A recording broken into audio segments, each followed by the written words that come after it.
Artboards are one of Illustrator's best-kept secrets for staying organized. Hi, I'm Nigel French. I'm a graphic designer and photographer. In this video, I'll share a few simple techniques to tidy up your workspace, reduce mistakes, and make managing your artwork a whole lot easier.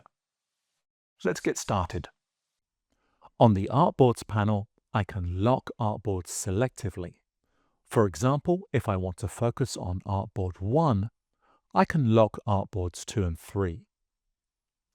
Now, when I press Ctrl or Command A to select all, only the artwork on Artboard 1 is selected.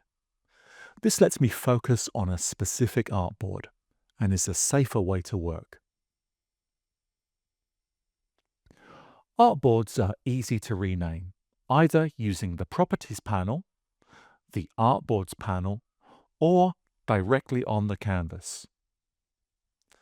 Notice that the artboard number updates automatically if you change the artboard order. To have the order visually reflect the layout, rearrange the artboards. You can rearrange artboards using the Artboard tool or the Artboard panel. Here I'd like to arrange them as a single column and specify the spacing between. I'll press Shift-O to access the Artboard tool. In the Artboard tool, we can change the artboard fill color. The default is transparent. We can also choose a color from the color picker or sample color from our artwork. This saves the need to draw a background rectangle, fill it with a color, and then align it to the artboard. In the Artboard tool, right-click any of the artboards to bring up the context-sensitive menu. Then choose Export.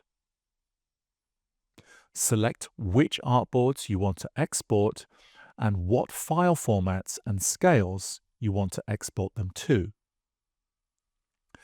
There's also the handy option of adding a prefix to the file names that are created. Any artboard background is included for the SVG files, but reverts to transparency in the PNG files. Thanks for watching.